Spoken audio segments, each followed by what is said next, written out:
being bound, and then we saw the duct tape, and we knew that whatever or whoever had done this, it was something we weren't used to dealing with. 50 states, 50 disturbing stories, 7 layers. This is an iceberg made of the most disturbing things to happen in every U.S. state. We'll start with some of the most well-known stories and slowly dig into some of the most horrific stories you've ever heard of. Let's start at the tip of the iceberg. Level 1. New Mexico, Roswell. In June 1947, rancher W.W. Mac Brazel discovered some strange debris scattered across his New Mexico property near Roswell.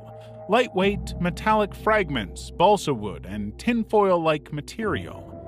He immediately alerted authorities, prompting Roswell Army Airfield personnel to retrieve the wreckage.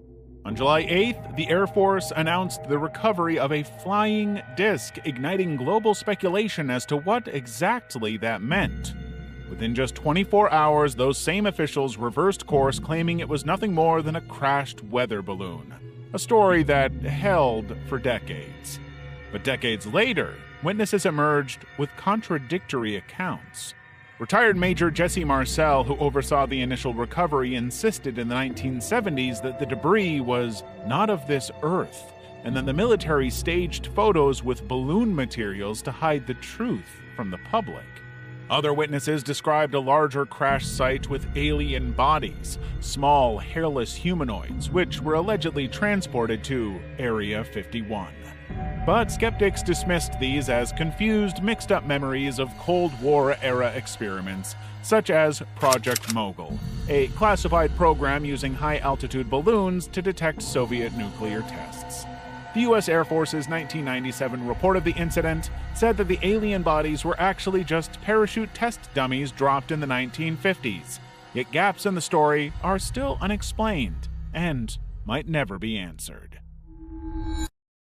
Arkansas, the Duggars. In 2008, TLC aired a brand new reality show, 19 Kids and Counting, which introduced the world to the Duggars, a family of devout independent Baptists from Arkansas. The show portrayed their life with 19 children under strict religious principles rooted in the Institute and Basic Life Principles, and it was a hit.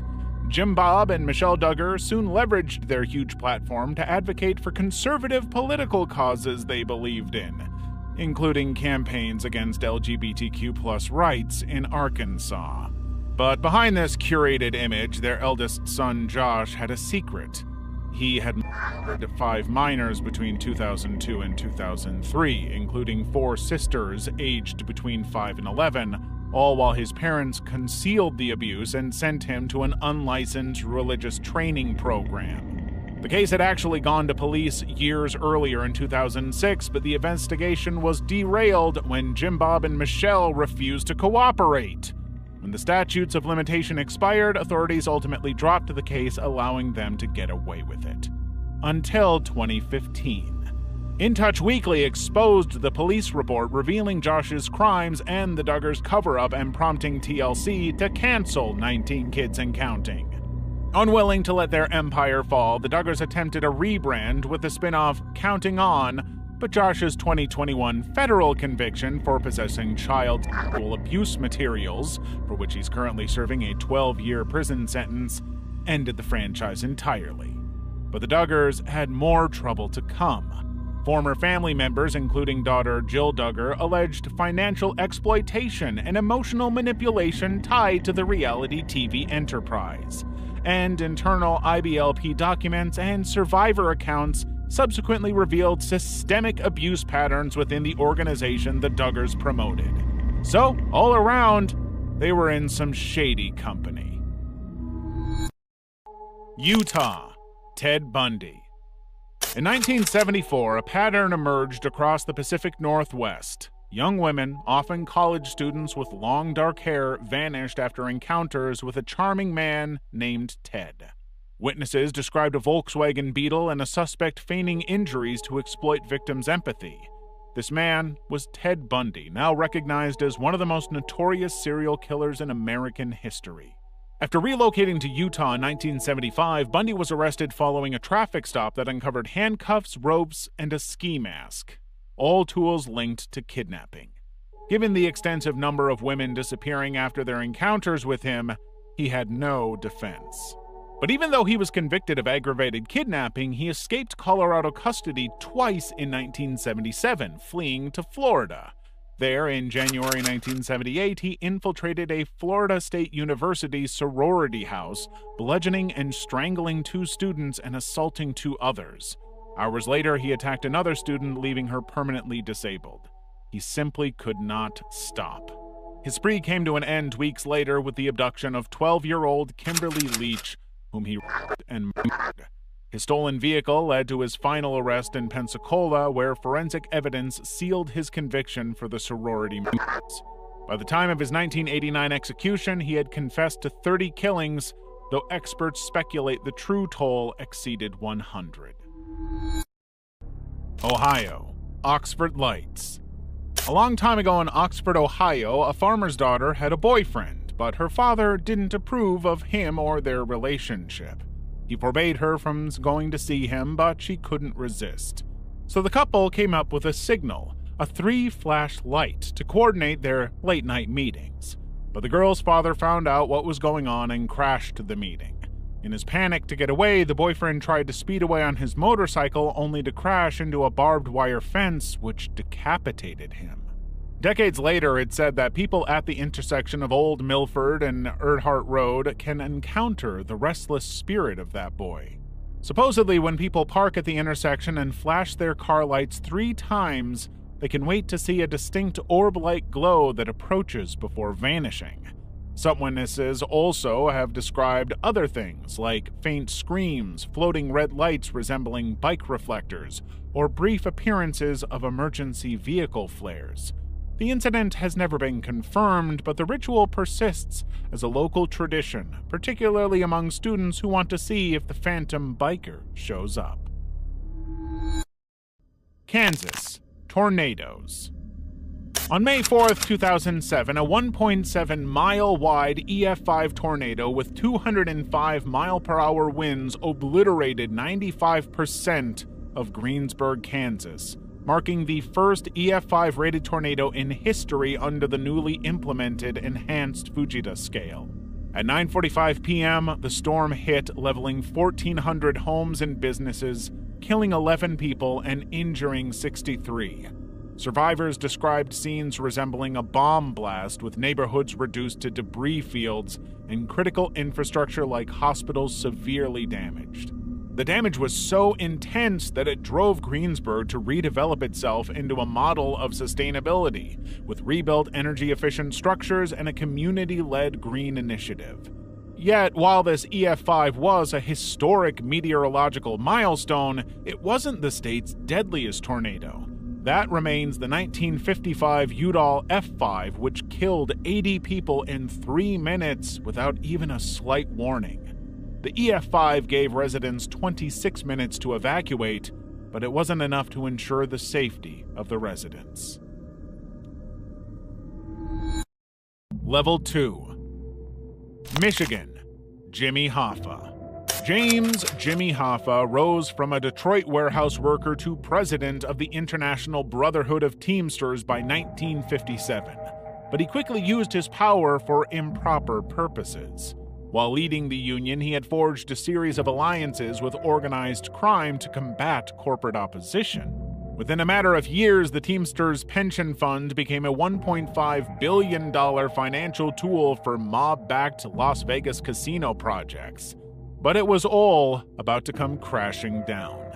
In 1957, Hoffa was summoned before the Senate on a bribery charge, a case that was intensified under Attorney General Robert F. Kennedy's Get Hoffa campaign. Everybody wanted him in prison, and he was running out of ways to avoid it. He was ultimately convicted in 1964 of jury tampering and pension fund fraud, serving 5 years before President Nixon commuted his sentence in 1971. And then he vanished. On July 30th, 1975, Hoffa vanished from a Bloomfield Township, Michigan restaurant parking lot. He was there for a meeting with Detroit mob figure Anthony Giancolone and New Jersey crime boss Anthony Provenzano. Witnesses saw him pacing near his car, which was found unlocked and abandoned the next morning. The Anthonys were both suspects in his presumed murder. The FBI has always believed that the Mafia ordered his killing to prevent his attempted Teamster comeback, fearing he'd expose their control of union funds. Despite decades of searches, including a 2022 excavation at a New Jersey landfill, no physical evidence has surfaced. Hoffa was declared legally dead in 1982, but what happened remains a mystery. Alaska, Portlock Ghost Town. In 1950, the former cannery and mining settlement of Portlock, Alaska was losing a lot of residents. The town was becoming abandoned, and all because of decades of creepy things. Back in the early 1900s, the town was new, but by 1905, a group of Native Alaskan cannery workers temporarily fled due to an unspecified threat in the surrounding forests. Nobody knows what they saw, but it creeped them out enough to want to get the hell out of there. By the 1930s, more reports came, and they were escalating. A logger named Andrew Kamluck was found dead in 1931 with a fatal head injury inflicted by equipment far too heavy for a human to wield. His body was discovered just 10 feet away from the blood-stained machinery. Hunters were already in the woods looking for moose, and they claimed to have discovered 18-inch humanoid footprints and signs of a violent struggle in the brush. Now, everyone was convinced there was a sinister creature on the loose, which the locals called Nantinaq, a Sasquatch-like figure. The 1940s continued the trend, with mutilated bodies appearing in nearby lagoons, including a hunter whose dismembered remains showed injuries consistent with bear attacks. One fisherman described seeing a towering, hairy figure on a beach that stared him down before retreating into the wilderness. By 1950, the constant killings and disappearances took its toll on the locals. They wanted out. Nearly all residents relocated to neighboring villages, leaving only the postmaster until the office's closure in 1950.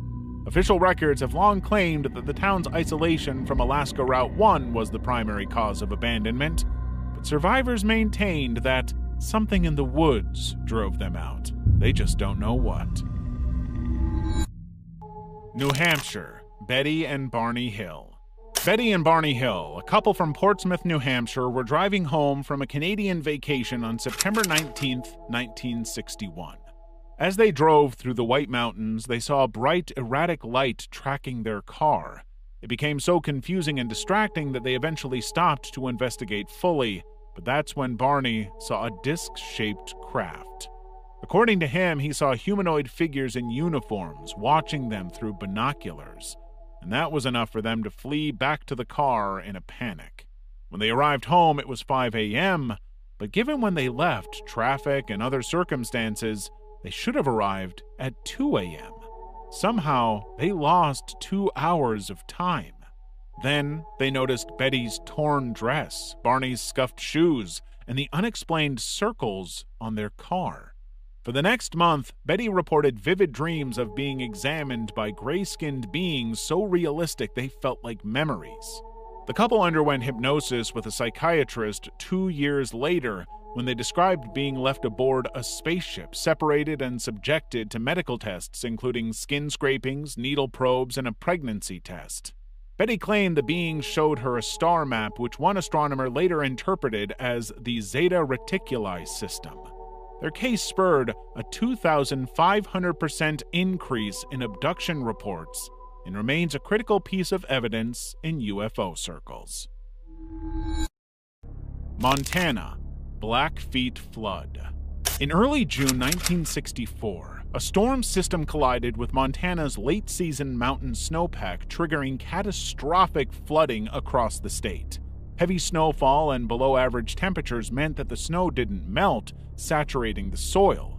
A rare storm dumped up to 13 inches of rain on top, creating a deluge that overwhelmed Swift and Two Medicine dams, both Earth-based structures built in 1912, causing both to collapse. Residents received no formal warnings of what was coming.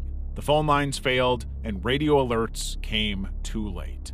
Swift Dam's 10:10 a.m. breach unleashed a 40-foot wall of water that swept through Blackfeet Reservation communities before they even knew what was going on. Entire families were caught in the surge as homes disintegrated.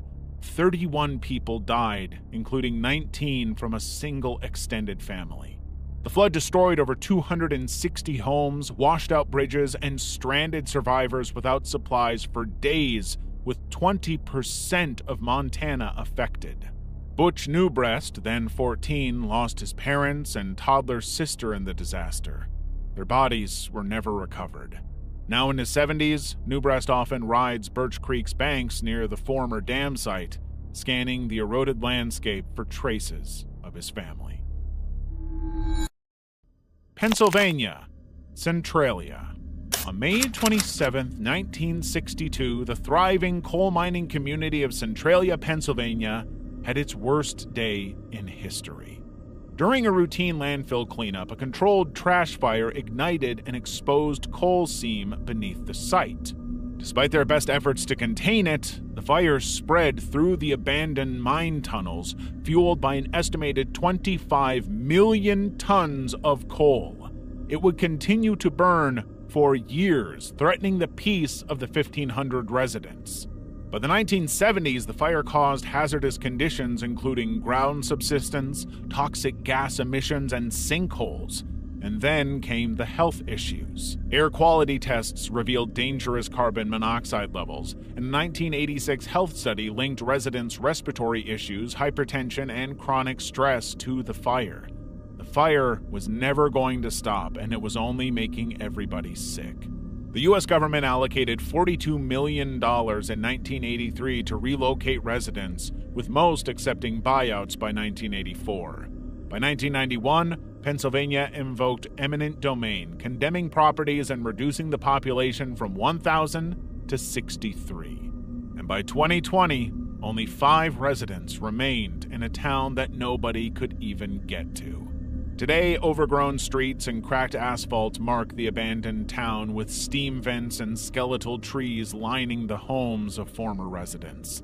Experts have projected the fire could burn for 250 years, making the likelihood of more residents low. Connecticut, first witch execution. On May 26, 1647, Ulsa Young of Windsor, Connecticut, became the first recorded person executed for witchcraft in the American colonies. At the time, a deadly influenza outbreak had devastated Windsor, killing numerous children, including those near her home. It's believed that her childless woman status, which really just meant that she only had a daughter and not a son, as well as her potential inheritance rights to her husband's property, made her a target. The local community believed she was a witch guilty of the epidemic, and she had to be punished accordingly. Connecticut's 1642 law used biblical passages to justify and mandate death for witchcraft, despite absolutely no evidence.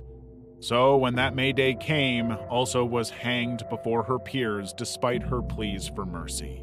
3 decades later, Ulsa's daughter, Alice Young Beeman, faced witchcraft accusations of her own in Springfield, Massachusetts.